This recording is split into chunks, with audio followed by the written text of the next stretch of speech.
Meu nome é Maria das Dores, tenho 74 anos e hoje vou contar uma história que guardei por muito tempo no peito. Se você acha que conhece sua própria filha, que sabe do que ela é capaz, pode ser que esteja enganado como eu estive, porque a pessoa que eu mais amei no mundo, que carreguei no ventre por 9 meses e criei com tanto sacrifício aqui no sertão da Paraíba, foi a mesma que me fez a pior maldade que alguém pode fazer com a mãe. Inscreva-se neste canal e ative as notificações para ser avisado sempre que um novo vídeo for ao ar. Assim como eu, muitas outras pessoas estão criando coragem para abrir o coração e contar segredos que ficaram guardados por anos. E ter alguém para ouvir essas histórias é algo muito importante para nós. Nasci aqui, em Campina Grande, numa família muito pobre.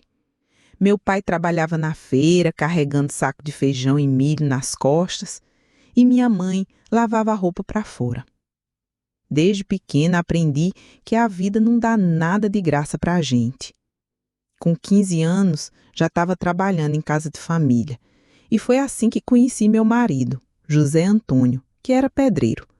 Nós nos casamos em 1970, numa cerimônia simples na Igreja do Rosário. Não tínhamos quase nada, mas tínhamos amor e muita vontade de construir uma família. Nosso sonho era ter muitos filhos, uma casa cheia de risadas e conversas. Mas Deus quis diferente. Após 3 anos tentando, finalmente engravidei da minha única filha, Silvana. O parto foi difícil, quase perdi ela e quase me perdi também. O médico disse que não poderia ter mais filhos. Chorei muito, mas quando segurei minha menina nos braços, senti que ela valia por 10.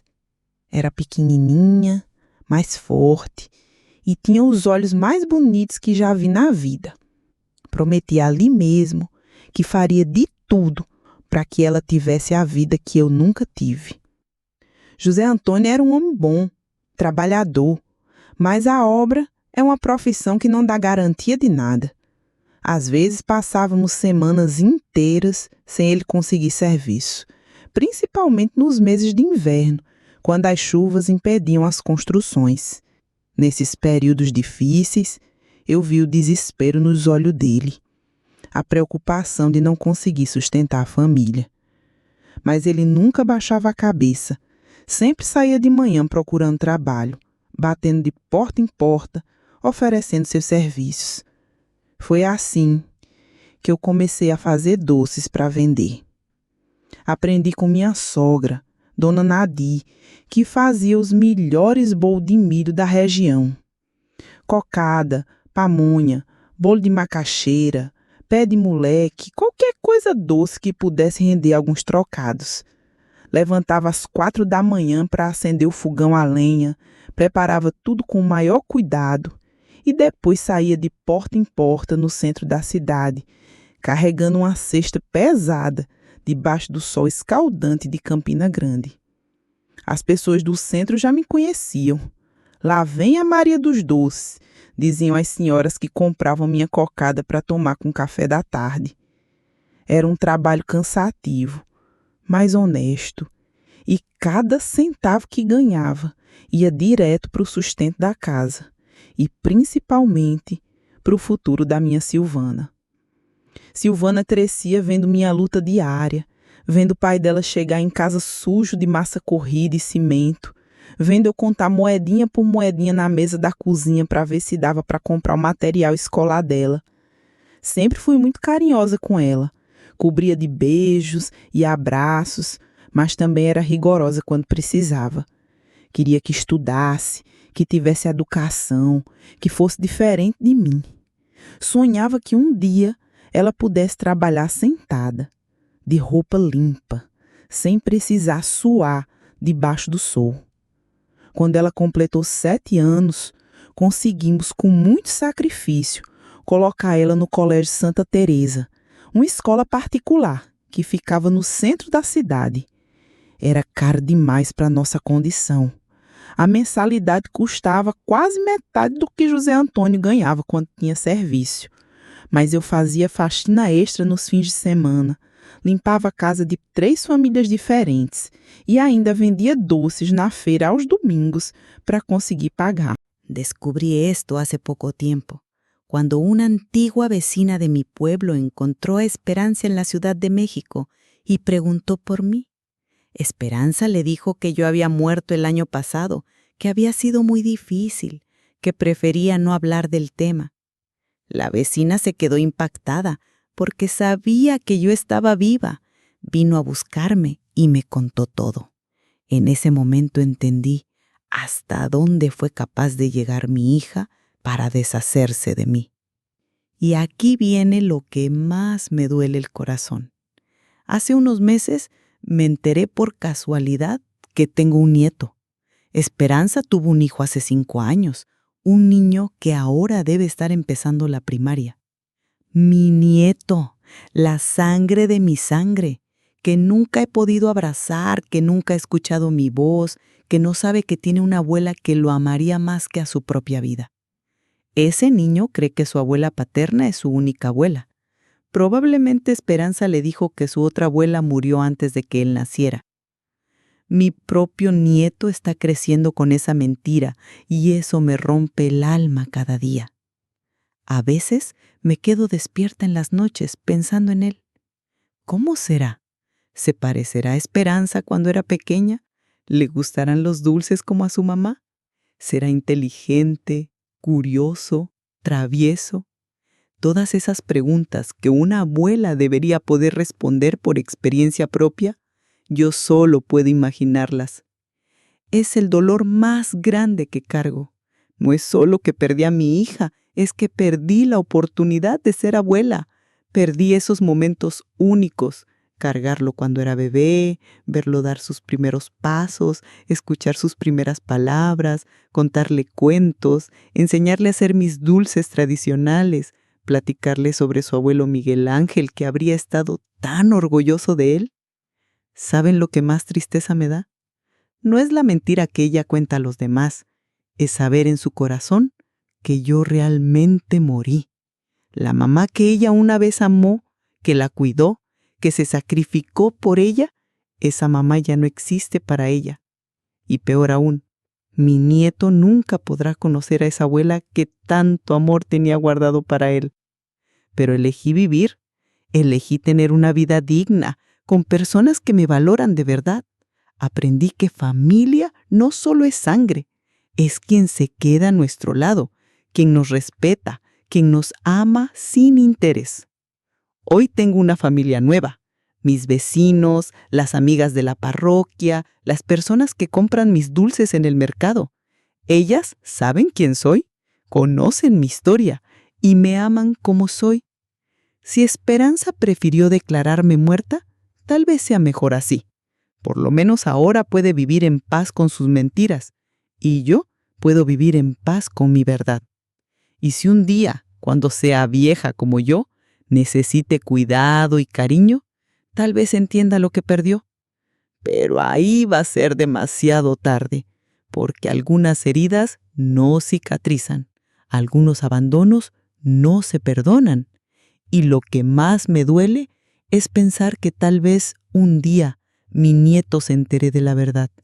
Tal vez cuando sea grande descubra que tuvo una abuela que lo amó desde la distancia, que rezó por él todas las noches, que guardó en su corazón un lugar especial para él, aunque nunca pudiera llenarlo con recuerdos juntos. Yo perdoné a mi hija, pero no olvidé, y elegí perdonarme también por haber creído tanto tiempo que el problema era conmigo, que no era una buena madre. Hoy sé que fui la mejor madre que pude ser. Si no fue suficiente para ella, el problema no es mío. Pero el dolor de no conocer a mi nieto, ese sí se queda conmigo para siempre. Es una herida que nunca va a sanar completamente, porque cada día que pasa es un día menos que podría haber estado en su vida y un día más que él cree que su abuela materna está muerta. Si esta historia los tocó de alguna manera, denle like y compártanla con alguien que necesite escuchar esto. A veces creemos que conocemos a las personas que más amamos, pero la vida puede sorprendernos de maneras que nunca imaginamos. Lo importante es nunca perder nuestra dignidad, no importa lo que otros nos hagan. Y si hay alguien por ahí que está pensando en alejar a sus hijos de sus abuelos por cualquier motivo, piénsenlo 2 veces, porque ese amor que se pierden es irrecuperable. Y los recuerdos que no se crean nunca se pueden recuperar. No dia do resultado, chorei tanto que os vizinhos vieram ver se tinha acontecido alguma desgraça. Mas a faculdade era em João Pessoa e ela precisava morar lá. Alugamos um quartinho pequeno perto da universidade. Eu vendia meus doces com mais garra ainda para ajudar com as despesas dela. José Antônio pegava qualquer trabalho que aparecia, mesmo que fosse longe. Silvana vinha para casa uma vez por mês, às vezes menos. Quando vinha, parecia distante. Falava de coisas que eu não entendia, usava palavras difíceis e sempre parecia ter pressa para voltar. Ela disse que precisava estudar muito, que medicina era puxado, e eu acreditei. No 3º ano da faculdade, ela começou a namorar um rapaz da turma dela, filho de um médico de João Pessoa. Quando trouxe ele aqui em casa, vi o jeito que ele olhava para a nossa casa simples, para o meu José Antônio sujo de massa corrida. Silvana ficou o tempo todo nervosa, como se quisesse que a visita acabasse logo. No dia do resultado, chorei tanto que os vizinhos vieram ver se tinha acontecido alguma desgraça. Mas a faculdade era em João Pessoa e ela precisava morar lá. Alugamos um quartinho pequeno perto da universidade. Eu vendia meus doces com mais garra ainda para ajudar com as despesas dela. José Antônio pegava qualquer trabalho que aparecia, mesmo que fosse longe. Silvana vinha para casa uma vez por mês, às vezes menos. Quando vinha, parecia distante. Falava de coisas que eu não entendia, usava palavras difíceis e sempre parecia ter pressa para voltar. Ela disse que precisava estudar muito, que medicina era puxado, e eu acreditei. No 3º ano da faculdade, ela começou a namorar um rapaz da turma dela, filho de um médico de João Pessoa. Quando trouxe ele aqui em casa, vi o jeito que ele olhava para a nossa casa simples, para o meu José Antônio sujo de massa corrida. Silvana ficou o tempo todo nervosa, como se quisesse que a visita acabasse logo. Quando Silvana se formou em 2000, foi o dia mais feliz da minha vida. Vesti meu vestido mais bonito, aquele azul que guardava para casamentos, e fui para João Pessoa junto com José Antônio para a formatura dela. Ela estava linda de beca e quando vi minha filha recebendo o diploma pensei, valeu a pena cada sacrifício. Mas durante a festa percebi que ela quase não nos apresentou para os colegas. Ficamos meio de lado vendo ela conversar com outras pessoas. O namorado dela, Ricardo, mal falou conosco. Eu me senti deslocada, mas tentei entender. Era o mundo dela agora, diferente do nosso. Depois da formatura, Silvana conseguiu uma residência em Recife. Disse que era uma oportunidade única, que precisava se especializar. Ficaria 2 anos fora. Prometi que esperaria, que continuaria torcendo por ela. Durante esse tempo, ela ligava pouco. Sempre dizia que estava ocupada, que o hospital era puxado. Eu entendia, mas sentia falta das nossas conversas. José Antônio começou a ficar doente, problema no coração, e quando contava para ela no telefone, parecia que ela ouvia com pressa. Em 2003, Silvana se casou com Ricardo em Recife. O casamento foi numa igreja bonita, com muitos convidados. Ela me pediu para não convidar muita gente da nossa família. Disse que o espaço era limitado. Só eu, José Antônio e meus 2 irmãos fomos. Durante a cerimônia, me senti como uma estranha. As pessoas eram todas bem vestidas, falavam diferente, e eu percebi que não conhecia quase ninguém dos amigos da minha filha. Era como se ela tivesse uma vida completamente separada da nossa. Depois da formatura, ela se mudou para um apartamento bonito em Boa Viagem, num prédio de 20 andares, com porteiro, piscina, salão de festas. Silvana me mostrou fotos pelo telefone, toda orgulhosa. Era lindo mesmo, com móveis modernos, uma vista para o mar que parecia postal. Ela abriu um consultório junto com Ricardo no bairro de Casa Forte, uma das regiões mais nobres de Recife.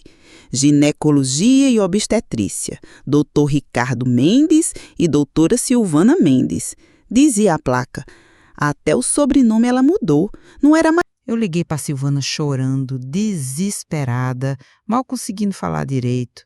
Fia, seu pai morreu, seu pai se foi, gritei no telefone.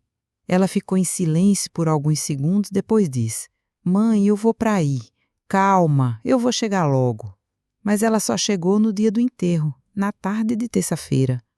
3 dias depois que José Antônio morreu. Disse que não conseguiu viajar antes porque estava numa cirurgia importante, que não podia deixar a paciente na mão. Chegou de carro, com Ricardo, usando óculos escuros para esconder que tinha chorado. Ficou durante o velório, o enterro, ajudou com os papéis, conversou com os vizinhos que vieram dar os pêsames. Mas no mesmo dia, depois que descemos o caixão, ela disse que precisava voltar para Recife. Mãe, tem uma cirurgia marcada amanhã cedo, não posso faltar. A senhora entende, né? Naquele momento, vendo minha filha ir embora no dia que enterrei meu marido, senti pela primeira vez que tinha perdido mais que um companheiro de vida. Parecia que tinha perdido a filha também.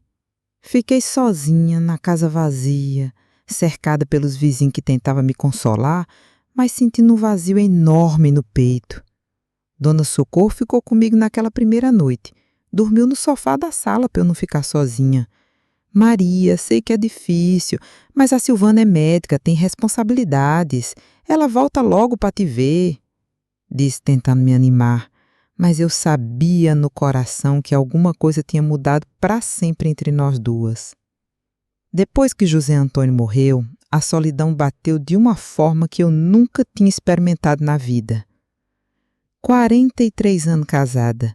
43 anos dividindo a cama, as refeições, as preocupações e, de repente, silêncio. Um silêncio ensurdecedor que ecoava pelos 3 cômodos da nossa casinha.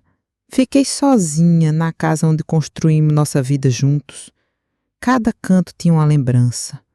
Ali, na mesa da cozinha, onde tomávamos café toda manhã, ali no sofá da sala, onde assistíamos jornal toda noite, ali no quintal, onde ele plantou um pé de manga que até hoje dá frutos. A aposentadoria de José Antônio era pouca coisa, um salário mínimo que mal cobria as contas básicas. Eu continuei fazendo meus doces para completar a renda, mas agora era diferente. Antes eu fazia com alegria, pensando no futuro da Silvana. Agora fazia por necessidade, para sobreviver. Minha saúde começou a dar sinais que não estava bem. Acordava com dores nas juntas, tinha dificuldade para dormir, sentia o coração disparar sem motivo. Dona Socorro insistia para eu ir no médico, mas eu tinha medo de descobrir alguma coisa grave e não ter dinheiro para tratar. Silvana mandava um dinheiro de vez em quando, 300, 400 reais, mas sempre vinha acompanhado de reclamações. Ligava no final do mês: Mãe, mandei o dinheiro, mas a senhora precisa gastar menos, eu também tenho minhas contas aqui em Recife. Ou então: Mãe, a senhora tem que se cuidar mais, não posso ficar sempre mandando dinheiro extra para médico. Como se eu ficasse doente de propósito, como se fosse um capricho meu precisar de remédio para pressão alta. Tentei entender a situação dela. Sabia que começar a vida profissional não é fácil, que consultório novo demora para engrenar, que eles tinham financiamento do apartamento, do carro, dos móveis.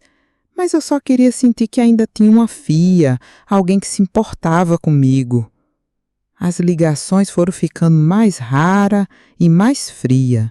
De 2 vezes por semana, passou para 1 vez por semana, depois para 1 vez a cada 15 dias. E quando eu ligava, parecia que estava incomodando. O telefone tocava várias vezes para ela atender, e quando atendia era sempre: Oi mãe, tudo bem? Não posso falar muito agora, estou saindo para o consultório. Comecei a marcar mentalmente os horários que ela podia estar livre para não incomodar.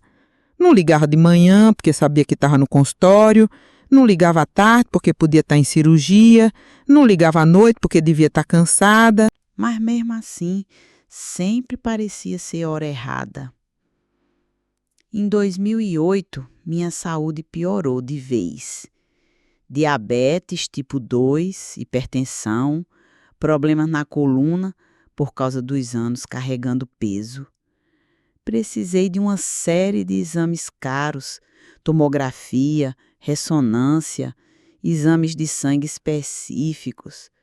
O SUS demorava meses para marcar e eu não podia esperar tanto. Liguei para a Silvana explicando a situação, pedindo ajuda para pagar os exames. Ela mandou o dinheiro sim, R$ 1.200, mas junto veio uma bronca que doeu mais do que qualquer doença. Mãe, a senhora tem que se cuidar melhor. Não pode deixar a diabetes descontrolar desse jeito. Eu não posso ficar sempre ajudando com essas coisas. Tenho minha vida aqui também. Aquelas palavras me machucaram profundamente. Não era sobre o dinheiro, era sobre o jeito que ela falava, como se eu fosse um fardo na vida dela, como se estar doente fosse uma escolha minha, como se cuidar de uma mãe idosa fosse uma obrigação insuportável. Depois desse episódio, evitei ao máximo pedir ajuda a ela. Preferia me virar sozinha, economizar no que podia, deixar de comprar um remédio, do que ouvir novamente aquele tom de impaciência na voz da minha filha. Em 2010, Silvana apareceu em casa com uma conversa estranha.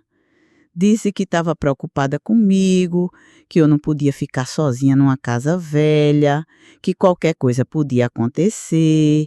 Falou de um lugar muito bom em Recife, uma casa de repouso para idosos, com enfermeiros, médicos, tudo o que eu precisava. Eu disse que não queria sair da minha casa, dos meus vizinhos, da minha cidade. Ela insistiu, disse que era pelo meu bem, que lá eu teria companhia, não ficaria sozinha, prometeu que me visitaria sempre, que seria melhor para todos. Resisti por meses, mas ela não desistia. Ligava toda semana falando do assunto. Dizia que eu era teimosa, que não pensava na minha segurança.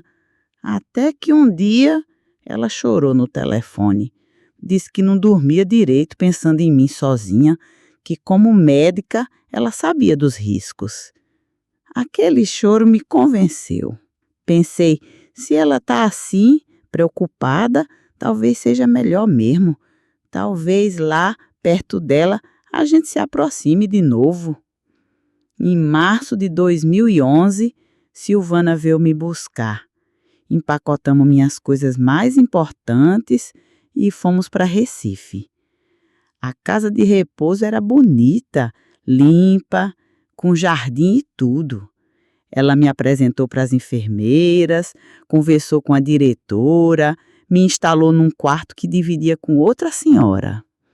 Disse que ficaria alguns dias comigo para eu me adaptar, mas no segundo dia ela disse que precisava voltar ao trabalho.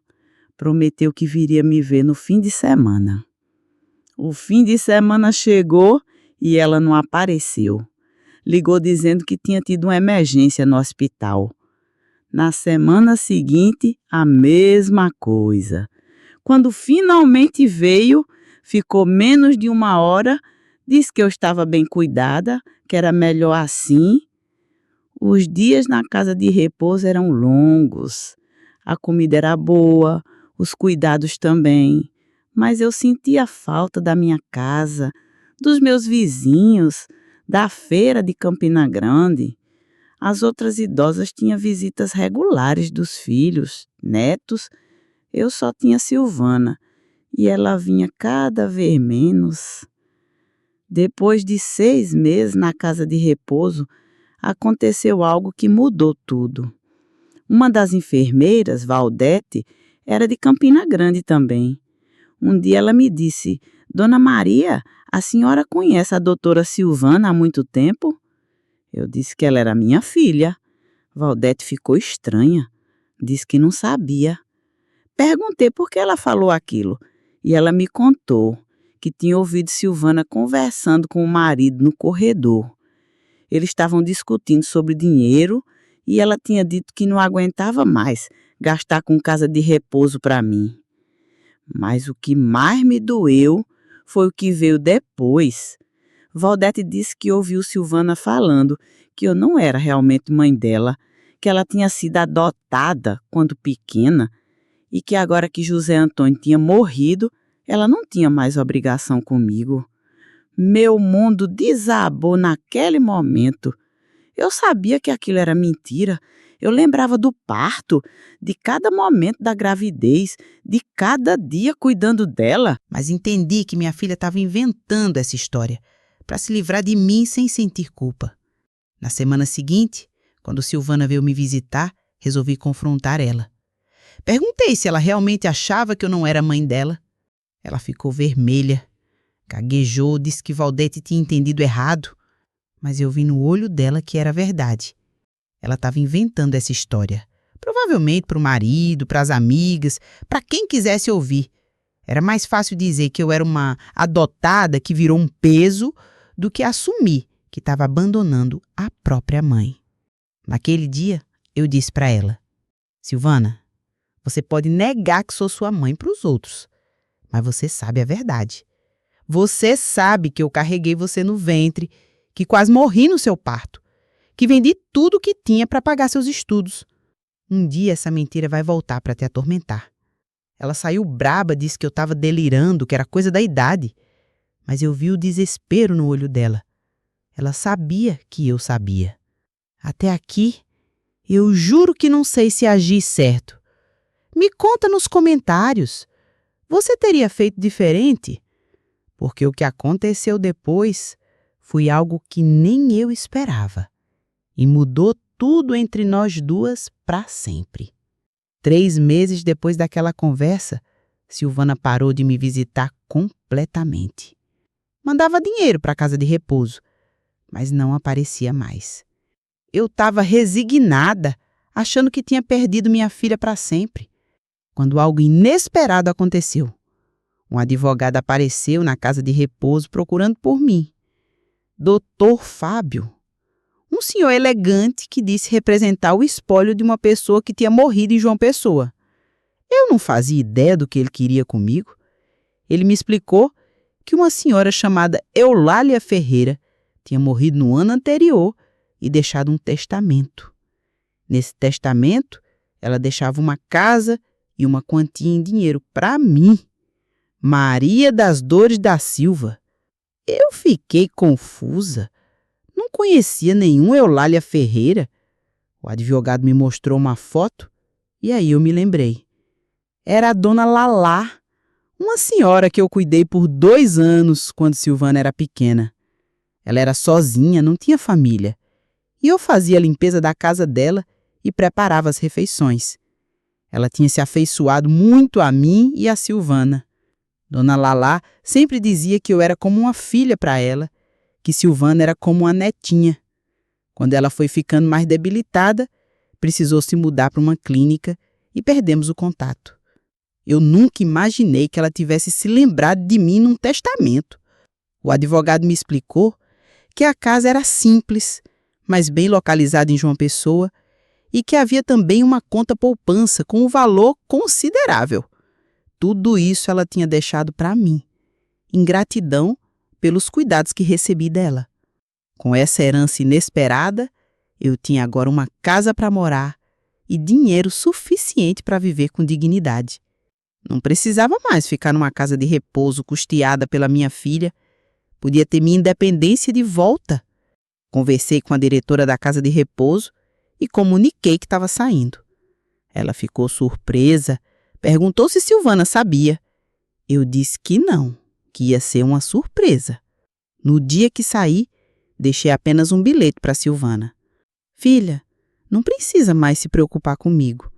Encontrei um lugar para morar e não vou mais precisar da sua ajuda. Obrigada por tudo. Sua mãe, Maria das Dores. Fui para minha nova casa em João Pessoa. Era simples, mas aconchegante. Tinha 2 quartos, uma salinha, cozinha e um quintalzinho com pé de manga. Me senti em casa imediatamente. 2 semanas depois, Silvana apareceu na casa de repouso e descobriu que eu tinha saído. Pegou meu endereço e veio atrás de mim. Quando tocou a campainha e que eu abri a porta, ela ficou chocada. Mãe, que história é essa? Onde a senhora conseguiu dinheiro para uma casa? A senhora está morando sozinha? Isso é loucura!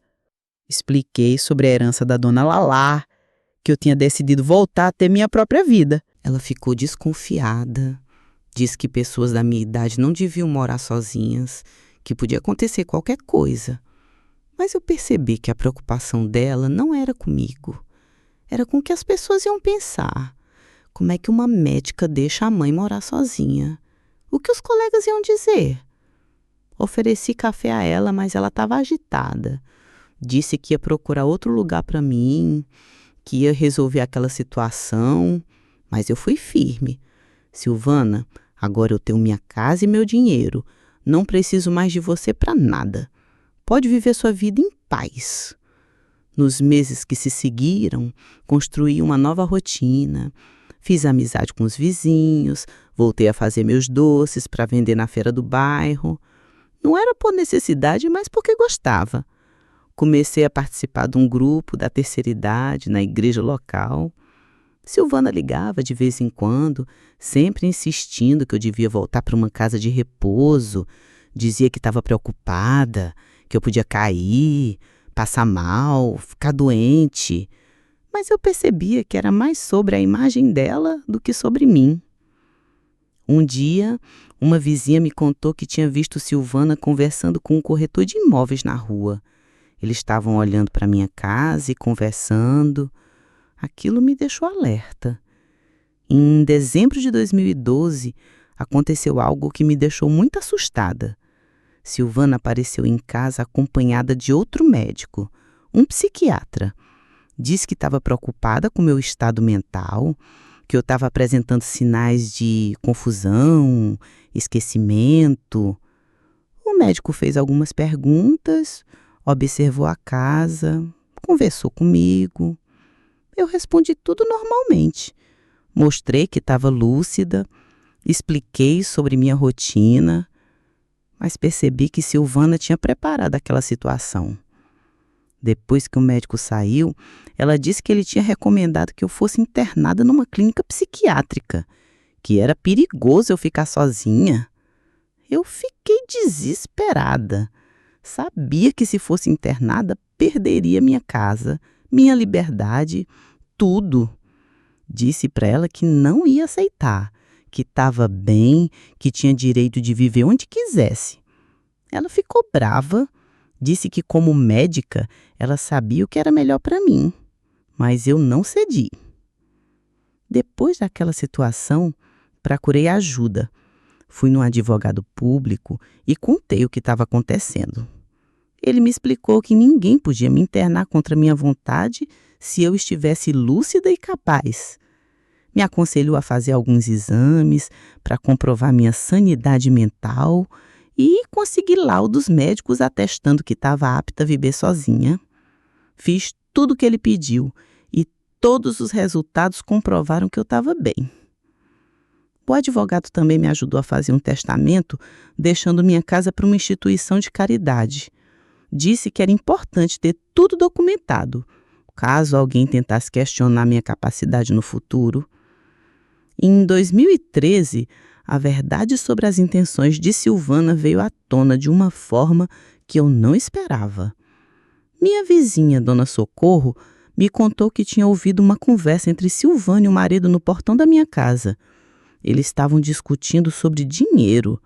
Ricardo estava cobrando Silvana sobre o dinheiro que gastavam comigo e ela dizia que estava tentando resolver a situação, que se conseguisse me internar, poderia vender minha casa e ficar com o dinheiro da herança.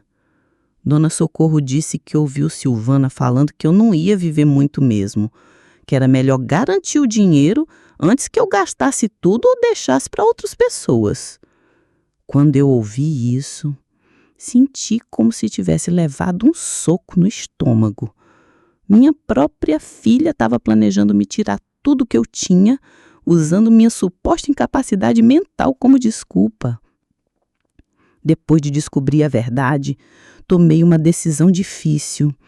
Resolvi que não queria mais ter contato com Silvana. Mudei o número do telefone, pedi para os vizinhos não darem informações para mim e para ela e comecei a evitá-la completamente. Quando ela vinha em casa, eu não abria a porta. Deixava claro que não queria mais conversa. Ela chegou a gritar do portão, dizer que eu estava doente, que precisava de ajuda, mas eu não cedi. Um dia ela trouxe um assistente social para tentar me convencer a sair de casa. Mas a assistente conversou comigo, viu que eu estava bem, que a casa estava limpa e organizada, que eu tinha uma rede de apoio com os vizinhos. Ela disse para Silvana que não havia motivo para uma intervenção. Hoje, aos 74 anos, moro na minha casinha em João Pessoa. Tenho meus amigos, minha rotina, minha dignidade. Silvana continua sendo médica em Recife, continua casada com Ricardo e, pelo que sei, conta para todo mundo que a mãe dela morreu. É isso mesmo que vocês ouviram. Minha própria filha diz que eu morri. É mais fácil para ela explicar por que não me visita, por que não fala de mim. Uma mãe morta não dá trabalho, não constrange, não atrapalha a imagem de filha perfeita que ela quer manter. Descobri isso há pouco tempo, quando uma antiga vizinha de Campina Grande encontrou Silvana em Recife e perguntou por mim. Silvana disse que eu tinha morrido no ano passado, que tinha sido muito difícil, que preferia não falar sobre o assunto. A vizinha ficou chocada, porque sabia que eu estava viva. Veio me procurar e me contou tudo. Naquele momento eu entendi até onde minha filha foi capaz de ir para se livrar de mim. Sabe o que é mais triste? Não é a mentira que ela conta para os outros. É saber que no coração dela eu realmente morri. A mãe que ela um dia amou, que cuidou dela, que se sacrificou por ela, essa mãe não existe mais para ela.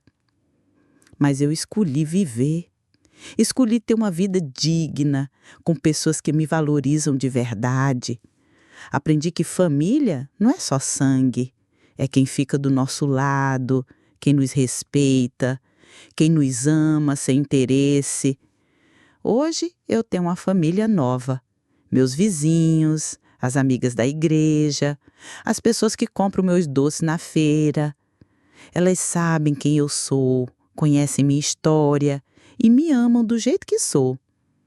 Se Silvana preferiu me declarar morta, talvez seja melhor assim. Pelo menos agora ela pode viver em paz com suas mentiras e eu posso viver em paz com minha verdade. E se um dia, quando ela for velha como eu, precisar de cuidado e carinho, talvez ela entenda o que perdeu, mas aí vai ser tarde demais, porque algumas feridas não cicatrizam, alguns abandonos não se perdoam.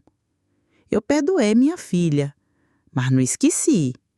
E escolhi me perdoar também por ter acreditado tanto tempo que o problema era comigo, que eu não era uma boa mãe. Hoje sei que fui a melhor mãe que pude ser. Se não foi suficiente para ela, o problema não é meu. Se essa história mexeu com você de alguma forma, deixa o like e compartilha com alguém que precisa ouvir isso. Às vezes a gente acha que conhece as pessoas que mais ama, mas a vida pode nos surpreender de formas que nunca imaginamos. O importante é nunca perder nossa dignidade.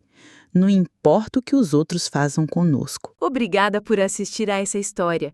Aqui no canal, a gente conta histórias reais, histórias de gente de verdade que viveu momentos intensos. São segredos que ficaram guardados por uma vida inteira. Se você tem uma história assim, ou conhece alguém que carrega algo no peito e precisa colocar para fora, escreve pra gente. O e-mail está na descrição do vídeo. Vai ser um prazer contar a sua história com todo carinho e respeito.